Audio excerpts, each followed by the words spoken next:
Assalamualaikum warahmatullahi wabarakatuh. Hello everyone, my name is Nabila Sinta Nuraini with ID number 24202089. And today I'm going to talk about a very interesting topic in cultural understanding, which is individualism versus collectivism based on Hofstede's cultural dimension theory. Before I go deeper into the topic, let me start by talking a little bit about culture itself. Culture can be defined as the set of values, beliefs, behaviors, and customs that are shared by a group of people. It influences how people think, communicate, and behave in society. In short, culture is like the software of our mind that guides the way we live. There are several characteristics of culture. The first one is culture is learned, not inherited. We learn it from our family, school, and community. Second, culture is shared. It is something that belongs to a group, not just one person. And third, culture is dynamic, meaning it can change over time due to interaction and globalization. Culture also has some main elements, such as language, religion, values, custom, and tradition. These elements are what make every culture unique and different from one another. Now, why is understanding this concept important for English department students? English learners, we don't just study the language, we also learn about the culture of the people who speak it. By understanding culture and cross-cultural difference, we can communicate more effectively and respectfully um, with people from different backgrounds.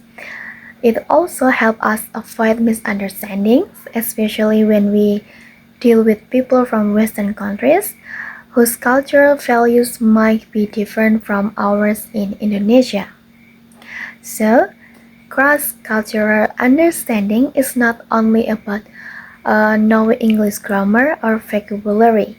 It's also about learning how to connect with others beyond language barriers. Now, let's move to the main part of the presentation. The cultural difference between Eastern and Western culture, which is individualism versus collectivism. This concept comes from Kurt Hofstede, a Dutch researcher uh, who studied how values in the workplace are influenced by culture. According to Hofstede, individualism and collectivism describe how people define themselves and their relationship with others. So, what is individualism? In individualistic societies, people see themselves as independent individuals. Personal freedom, privacy, and self-achievement are highly valued. People are encouraged to express their opinions, make their own decisions, and pursue their own goals. For example, of individualistic countries are the United States, the United Kingdom, Australia, and Canada. In these cultures, success is measured by individual achievement. For example, getting a promotion, owning a house, or starting a business by oneself. Now, on the other hand, collectivism focuses on group goals and harmony. People in collectivist culture see themselves as part of larger group, like a family, community, or workplace, and they value cooperation, loyalty, and social harmony. Countries such as Indonesia, Japan, China, and South Korea are examples of collectivist cultures. In these societies, people usually make decisions based on what is best for the group. For instance, in Indonesia, we often discuss important life decisions like choosing a job or a spouse with our family members. To make it clear, let's look at simple comparison.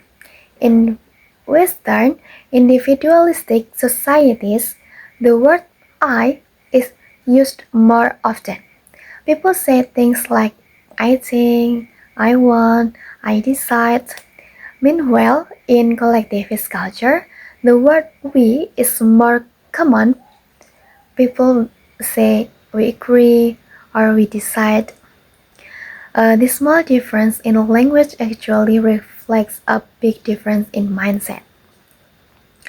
Let's take an example in education. In the United States, students are encouraged to speak up in class, debate, and express their personal opinions even if they disagree with the teacher. But in Indonesia, many students tend to stay quiet and show respect by listening carefully. They show that we value harmony and politeness more than individual expression. In the workplace, the same pattern appears. Western employees may value independence. They prefer clear tasks and personal responsibility. In contrast, Indonesia employees often prioritize teamwork and maintaining good relationship with their co-workers. According to Hofstede's theory, countries with a high individualism score like the US emphasize personal achievement and autonomy. Meanwhile, countries with a low score like Indonesia emphasize group harmony and loyalty. Neither is better or worse. They just represent different ways of living and thinking.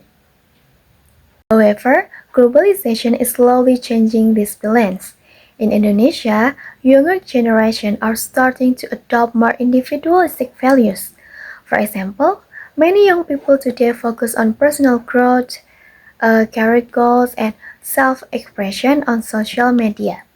But deep down, the collectivist spirit, caring for family and community, it still remains strong in our culture. Understanding this difference is very important in cross-cultural communication. When we work or study with people from other countries, we must be aware of these values. For instance, a Western person might seem too direct or even rude when giving feedback. But in their culture, being honest is seen as a sign of respect. Meanwhile, an Indonesian person might seem too polite or indirect, but that's actually our way to maintain harmony and avoid conflict. By understanding individualism and collectivism, we can communicate better, respect each other, respect each other perspectives, and avoid unnecessary misunderstanding. To conclude, we've learned that individualism and collectivism are two important cultural orientations that influence how people think, act, and relate to others. Individualism values independence, personal goals, and freedom, while collectivism values unity, group harmony, and cooperation. In this context of Indonesia, we are generally collectivist, but modern is slowly adopting a more individualistic mindset, especially among the younger generation.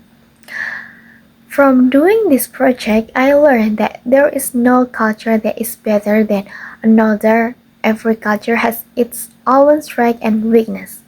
The most important thing is to respect difference and be open-minded and learn how to communicate appropriately with people from diverse cultural backgrounds. As the English department students, this understanding will help us become not only better speakers, but also better global citizens. People who can connect, collaborate, and create understanding across culture. That's all from my presentation. Thank you very much for listening. Wassalamualaikum warahmatullahi wabarakatuh.